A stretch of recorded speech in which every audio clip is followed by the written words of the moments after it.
Hello everyone, John Marshall, DrillMaster. I don't know the school, but this is, just happened to read it off the case here. California looks like 782, AFJROTC. And I knew it was California. I watched the first few seconds of it, and the report in immediately tells me that it's California, or at least the West Coast. I grew up in Arizona, so we did similar things here. All right, so instead of, let me do that. Now you can see my cursor. All right, good. So look at this hand right here. See how right rifle guard, you're breaking the front of the rifle here. Your hand should be like this. It should be like the left rifle guard's hand. And you've got slings mounted well. Love the harness socket alignment. Fantastic. You have chin straps and not throat straps. That's awesome. The keepers. So these silver things, the silver things that are movable on the ceremonial belt, those are called keepers. They need to be 1 inch away from the belt buckle. And you have consistency here on the team, so at least you've got that. That's a good thing. However, they need to be closer. It looks like about 3 inches or so. So make sure you've got that. You have, it looks like proper equipment. This is awesome. The flagstaffs. We've got the ferrule at the pinky toe right up next to the shoe. You've got the V grip there going. Color bearers. That's awesome. Really appreciate that. So you need spade markers because you can see that up at the top here, there's one finial is facing kind of my direction here, the direction of the camera, and then the other finial is facing at an angle away from the camera. So they really both should be flat. So a spade marker is something that you can feel when you have, the strong grip is better, but the V grip here, strong grip is C service, and then honor guards as well. But the V grip here, you could at least feel something that's at the, you could have a long strip of maybe a piece of tape or something like that that you can feel, then, and you know that you've got the spade facing forward. So, but that right hand right there, that just flared forward, that doesn't work.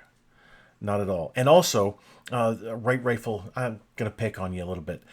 You've slid your hand up under the stacking swivel there, and then left guard, you didn't. Left guard is executing the proper technique here. The hand stays where it rests when you're at attention or order. And then when you push the rifle forward, you hold the rifle here at attention, order, and then parade rest. You just push that rifle forward, and your hand doesn't move up, definitely doesn't move down, and you don't flare that hand or those fingers forward. They're flared, but they point down the rifle, and they don't break that front edge. All right, so let's... All right, so our commands in the Air Force are a little bit different. Even though you're following Army techniques, Headquarters Air Force JROTC has forced everybody to abandon Air Force techniques and go only with Army techniques. So that means that you still have to use Air Force. Well, so let me go back. It's Army procedures, but using guard did, pushing the rifle forward. That's an Air Force technique. You're going to use, both the guards are going to go to right shoulder, and they'll use the Army method. So there's a differentiation there. So for the command to call the team to attention, it's color guard, tench hut. So that's what we say in the Air Force. The others say colors attention. So you're not going to use the Army commands, you're going to use Air Force commands, the Air Force version. So I'm going to say organizational. Hopefully you're carrying the organizational. So organizational bearer, you looked down. Actually, both of you, you had your, let me go back just a bit here.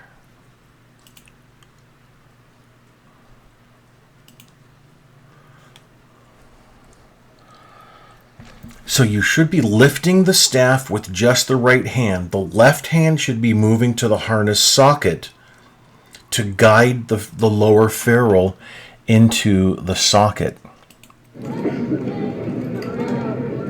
And you looked down.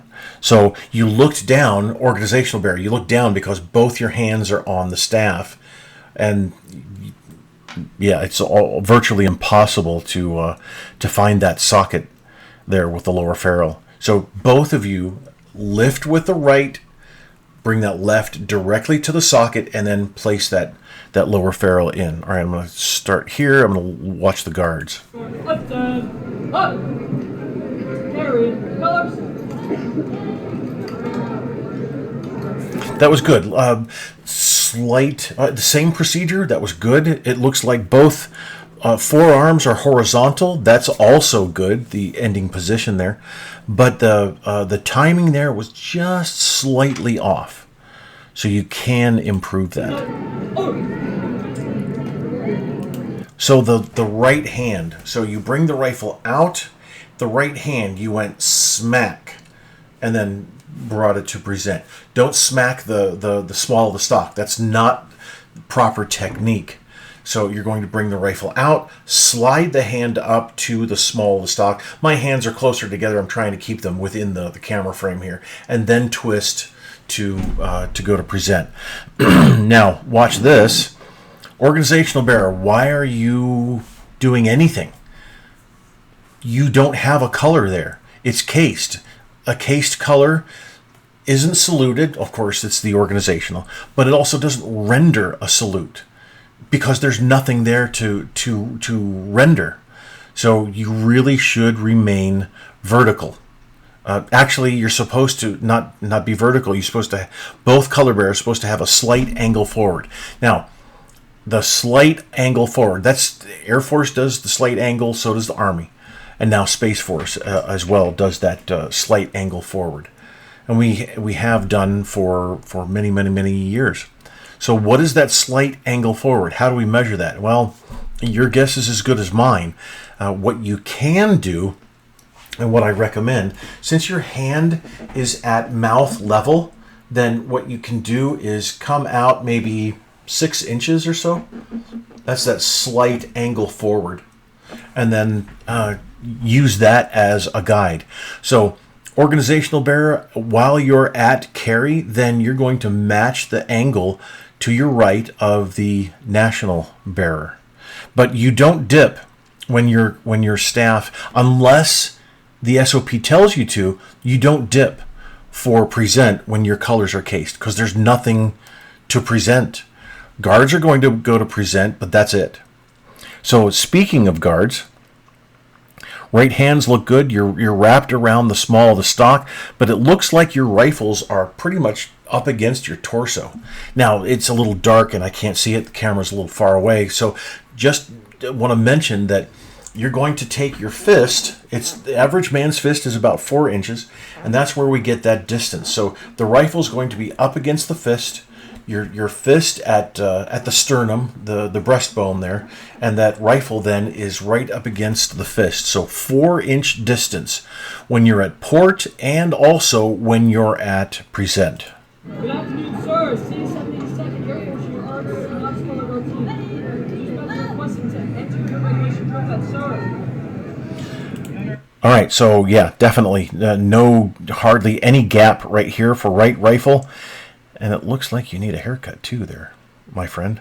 And same with the left rifle. Then again,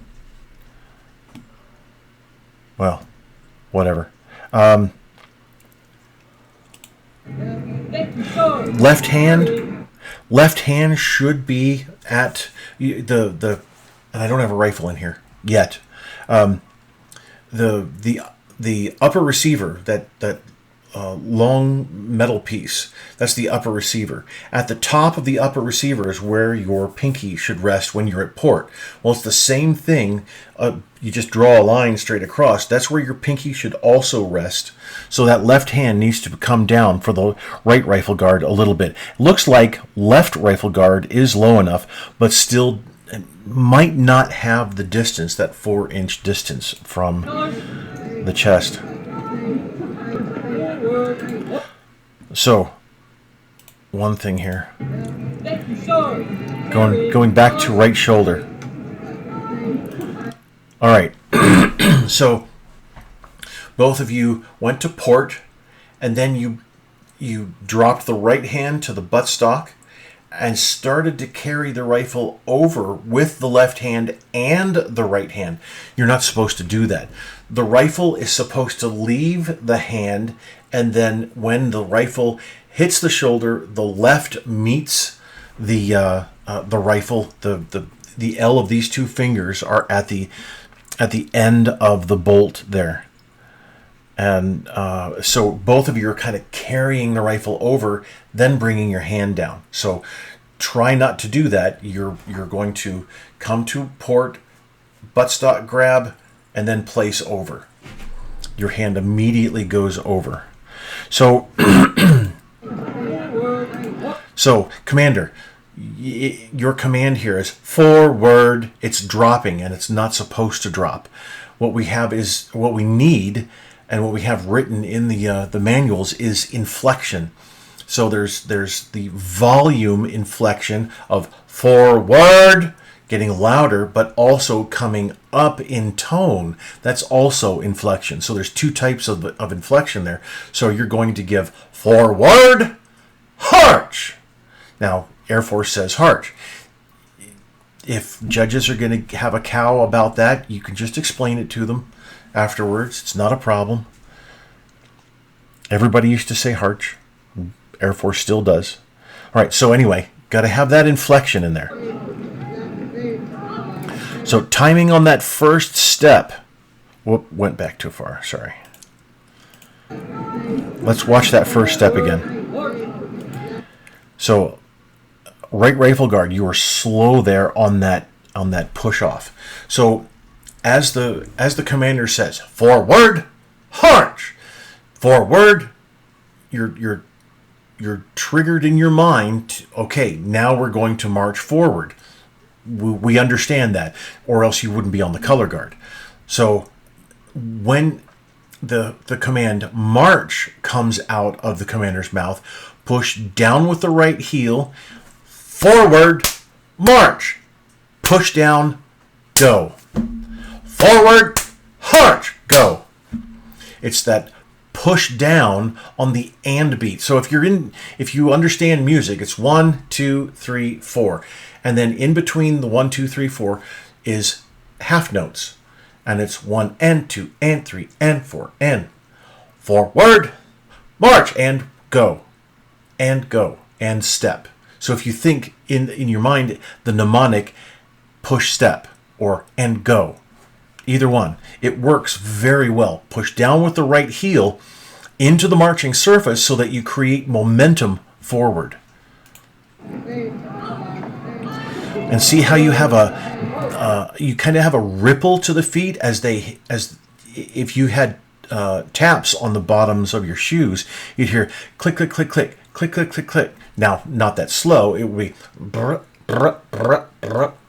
And each time you step forward, then you have what's called phasing.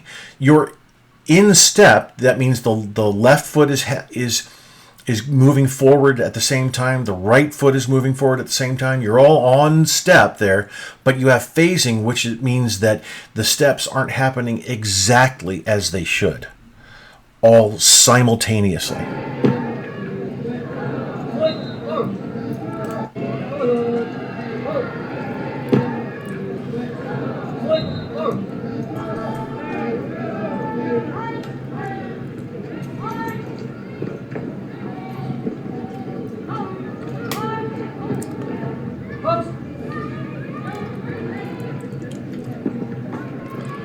So how many steps out is it for the about face? Didn't get that one. I appreciated the step over. The right rifle guard actually did a step over. That's okay, but it still needs to be a face in march, which means that the right foot, even though it's pointed off this direction, the right foot still needs to pivot just a little bit. There still needs to be that pivot. The left guard is going to pivot and step off at the same time. It's both of them are executing a half face in march. So a 45-degree face in march going off, angled right and left, and that pivot on the right toe, the right platform of the foot, which is the ball of the foot all the way forward to the toe, that the ball of the foot then needs to have that pivot on it so that you take off in either the half right or left. So instead of the half facing movement here, we don't actually do these little tiny half facing movements. What you can do is, as you're marching back, you can step into position and then close, and you're right aligned with the flagstaff instead of stopping at an angle and then facing.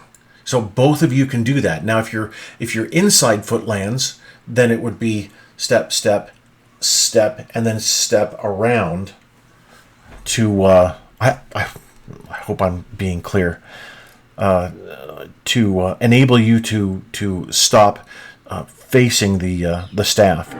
It looks cleaner. This is not the technique here. So doing this, that's not the technique. So what you're doing is the present guide-on technique. So flagstaff and guide-on staff, I have an article about this at my website. They're the same staff type. They use very similar procedures for all movements, except the similarity ends where the flag type is recognized, which means that you're going to come out to raised guide-on. This is raised guide-on for the Air Force. Then you're going to bring the staff down, and then we would drop the left, and this is present guide-on. Well, what you need to do here is, instead of dropping this hand, you're at raised guide-on, present guide-on, pull back so that your left is now in front, and you can unravel, unfurl and furl the flag as necessary.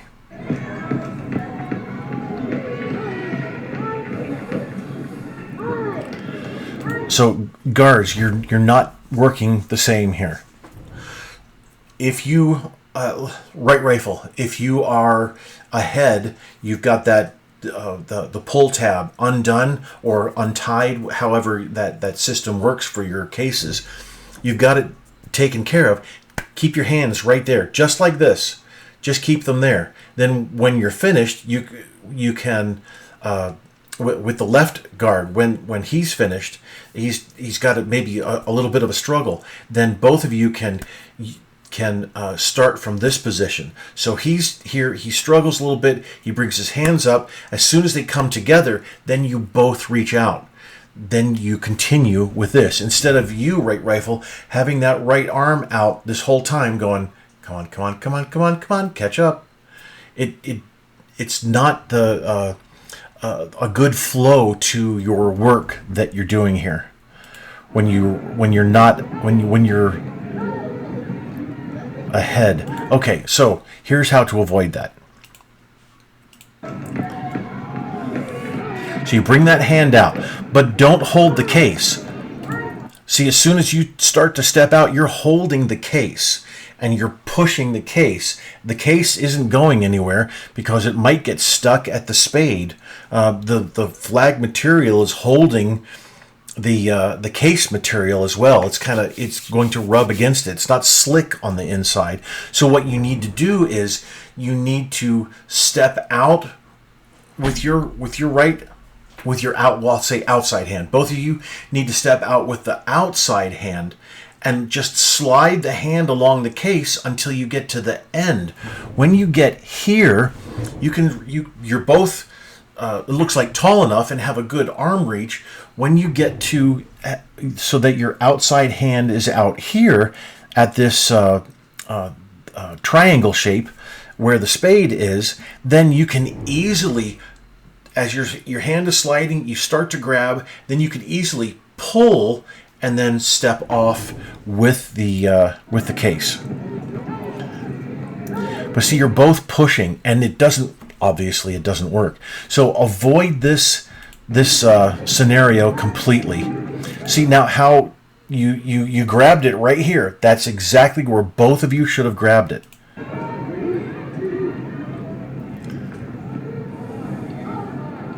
And you have to fold the same. So, all right, so you've got 3x5 colors. That's not authorized. They should be 3x4.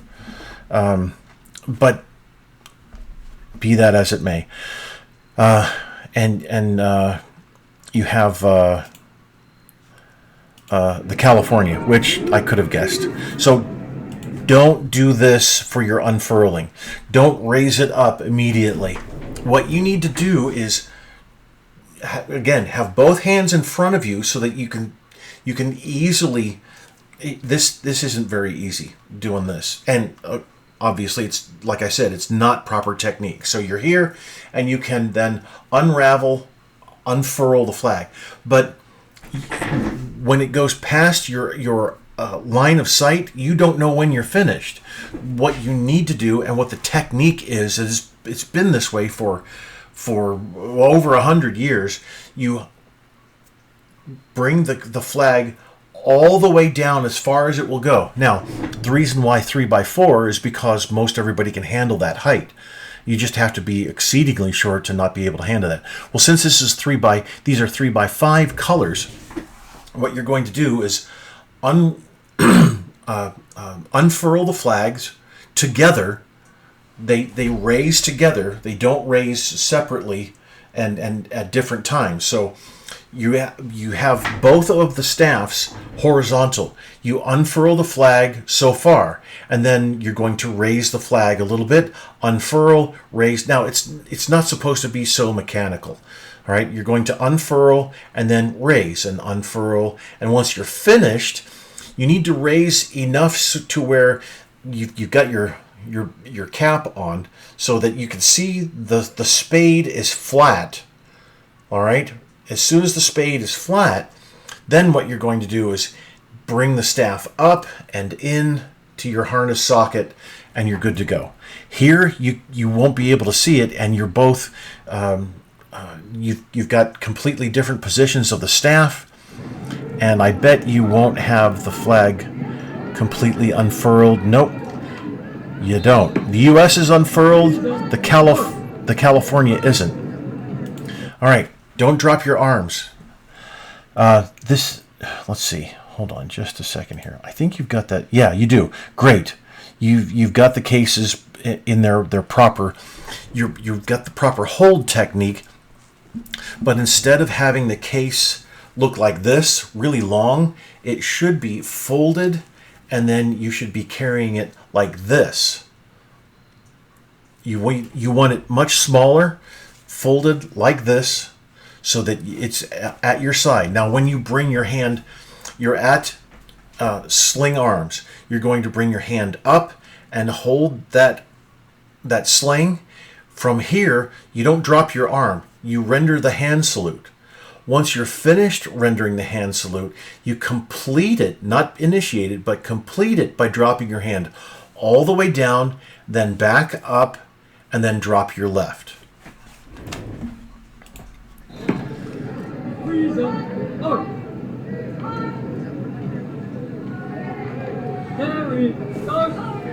Good job.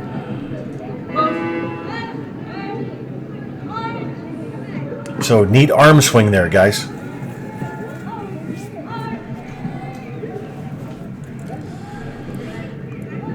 Oh, you've got bags. That's cheating. All right, I don't think it's really cheating, but I'm not a huge fan of it. I get it. The AFJROTC world has created all kinds of stuff, and you're really not supposed to have bags. You're supposed to tuck the case so that it's inside the belt like this. A lot of people think that this is in, if my hands are the belt, a lot of people think that this is okay. It's not. This is what it's supposed to look like. And I can't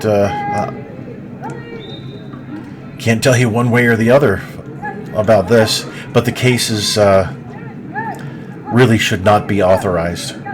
If they are by the SOP, Nice job that you grab high on the sling and then pull that rifle so that it's vertical. Good going.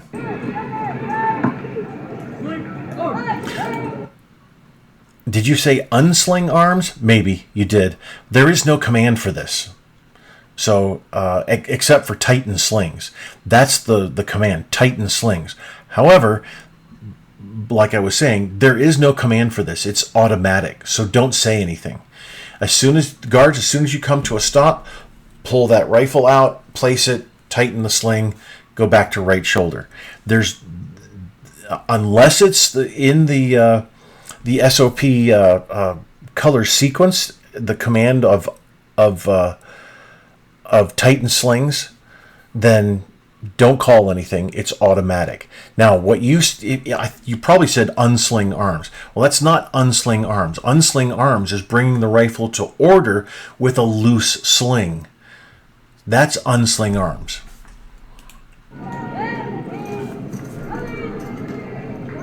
Good timing here. Proper placement of the rifle as well. But see how you're coming here, and it's a slight pause here, and then dropping the rifle to the right shoulder.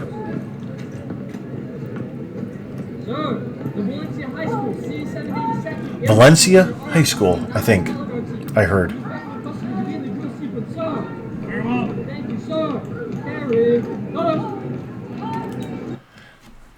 Carry colors. Carry. Remember, inflection.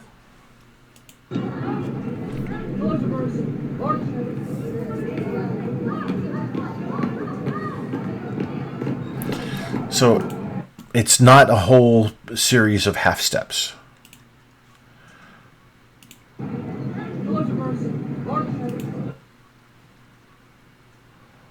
All right, so Commander, U.S.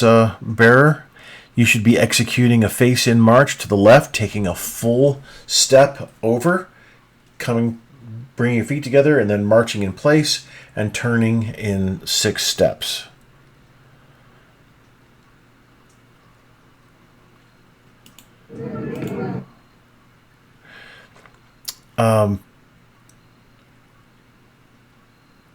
State and left guard, you should be behind state.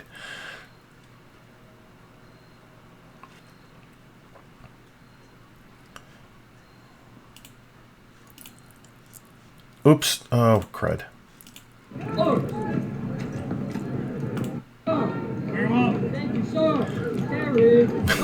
Very well. Very Navy thing.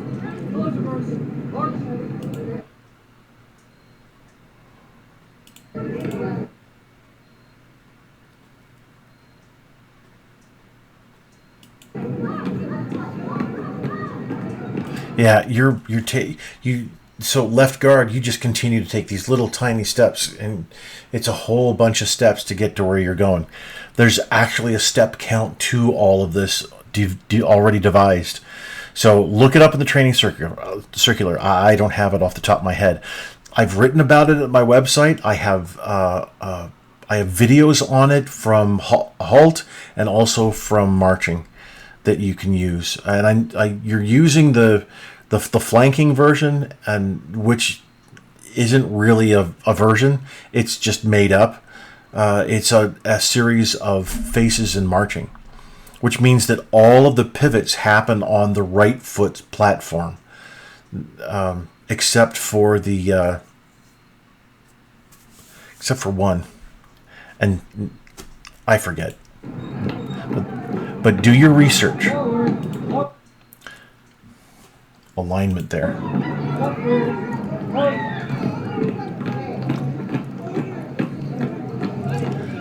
So you're stomping there.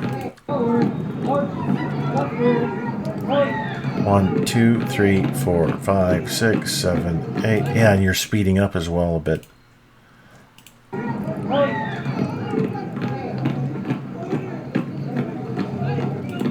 So that's 10 steps that you've taken. Usual is 8. It can be done in 6, although it looks like you're rushing. But I would shoot for 8 steps, and also you can call the you can either call the command right after that 8th step, which I would suggest you start counting on the left foot. It should be left wheel, march, a full step, everybody full step in the same direction, and then start it with the left foot. We start everything with the left foot, except what? Right step. So starting with the left foot, it would be 1, 2, 3, 4, 5, 6, 7, 8, and the whole team comes around in 8 steps. Now you can call the next command right after the 8th step, or you can call it right after the 6th step and come into it and then execute your next move. Forward, march, close reverse, march. Yeah, I'm glad it's right in front of the camera. This is very helpful.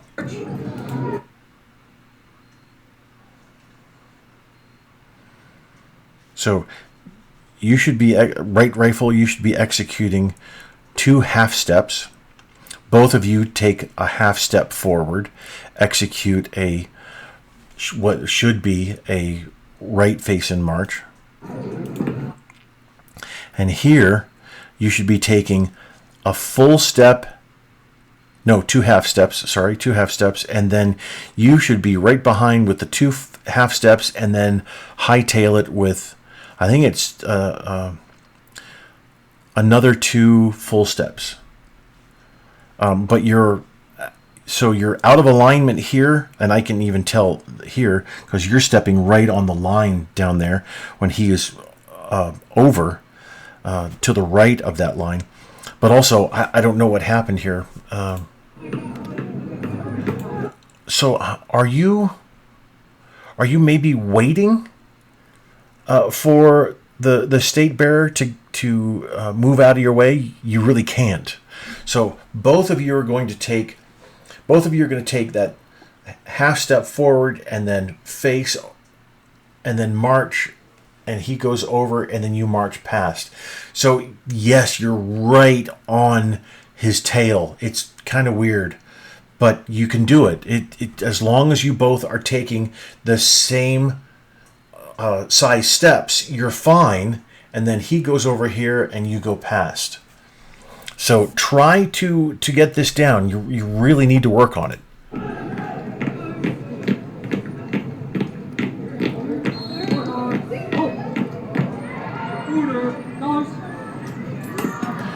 Did you let them drop? All right, so if you're going to go, when you go to order, you're going to come out and then hold the staff with your right, bring it down, and then let it slide through your hands, and then cut your left down. So it's 1, 2, slide, 4. And with the rifles, it's 1, 2, 3, 4. So it's the same number of counts, and you look quite professional coming out though, and then just dropping the staff right there. And you did catch it again, but that doesn't look good. So, yeah.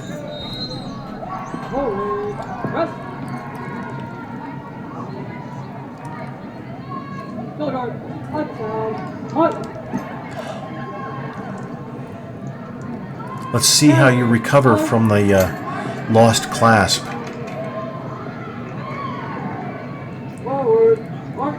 Remember, our staffs, color bearers, slight angle forward. So, did I see? Did you move the flag? Boy.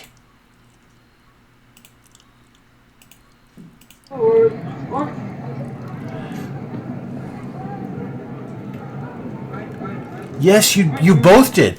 That's fine. That's good. That's okay. So in case you're missing it, and you did it subtly, sometimes subtly isn't going to work, because the flag's just going to stay there and say, oh yeah, I'm going to wrap your face even harder. So what you can do is bring that left up, throw the flag behind you to the left. Don't try not to push it that way, because that doesn't work. You're using your left hand trying to go to the right. It doesn't work. So pull that flag out of your way. That's great. That was good, honestly. Now, so many people just don't understand. Well, you can't and you shouldn't. And okay, but if the flag is in your face, if it's wrapped around like it is again right here, the California bear cannot see, because even his peripheral vision is blocked. You got to do something, or else you're going to start knocking around and maybe going off in a different direction. So good job. That really was excellent.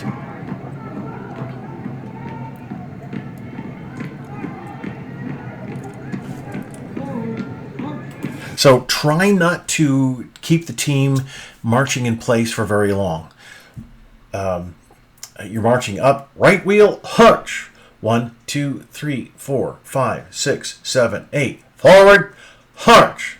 And you go. The longer you mark time, the more mistakes are liable to happen. 3, 4, 5, 6, 7, 8. Forward, march, and go.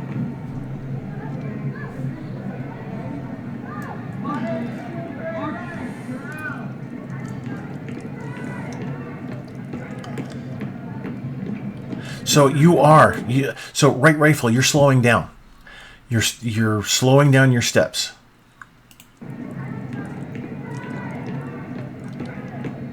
Yeah. That's why you have to place the same foot down. All right. So manipulation of the colors, or the color, and executing eyes right is not. The team's not used to it yet. So need to work. And also, California bear, I can see throughout this whole the whole sequence so far, you've had your eyes glued about maybe 5 or 6 feet in front of you on the ground, instead of looking up, using your peripheral vision. And I get it if the flag's in your face, you've pulled it out of your face. That's awesome. That's good work. But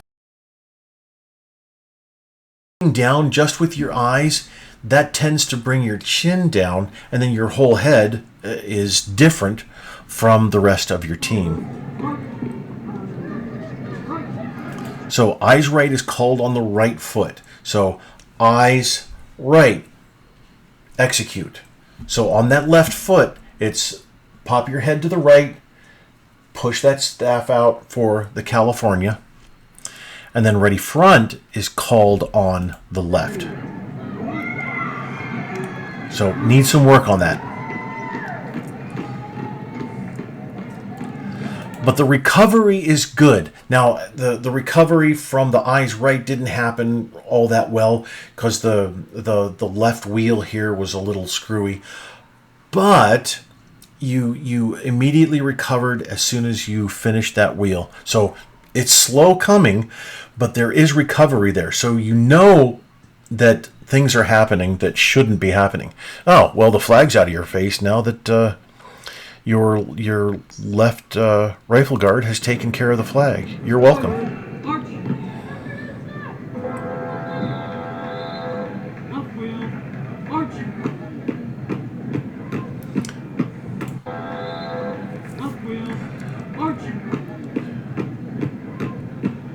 Yeah, you are. You're stomping. So you should be executing the wheel with a version of the half step. Now, it's not going to be an actual half step. It's going to be a variation of the technique as far as length is concerned. But you still need to heel strike. It's the C services that toe strike. There's a heel strike here that has to happen. So when we look at all of the marching, we're never told to toe strike except for backwards march. So we need to then understand that every marching step forward for the Army, Air Force, and Space Force, all those steps are with a heel strike, because we're not told any different. Forward, march. Left wheel, march. And color bearers, I would suggest slide that left hand down all the way to the harness socket. Good afternoon, sir. The Valencia High School C-17 Air Force Unit ROTC Knox Color has completed the drill sequence. With respect to requesting exit your regulation drill pen, sir. Report out. Thank you, sir. Carry, fellas. Oh, pay attention. Pay attention.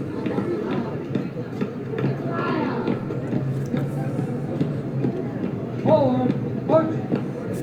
Sometimes I really wish I still lived in California. I'd come right over and help you. All right, so I appreciate that, Valencia High School. I really do. And thanks so much for the request. Also, thanks so much, and I know I've been running long. I don't even know what the timing is on here. 41 minutes. Thanks for making this public. It helps others. It really does. So you did a fine job. Things need to be worked out, and if you want to work this out through video, a private video, then by all means. If you want to submit a practice session to me, by all means, I'll do whatever it takes to help you. So like I said, a couple of things to work on, and you have a good understanding of what's required. It's just actually applying that all the time and being aware of a little more of the finer details. So thanks again.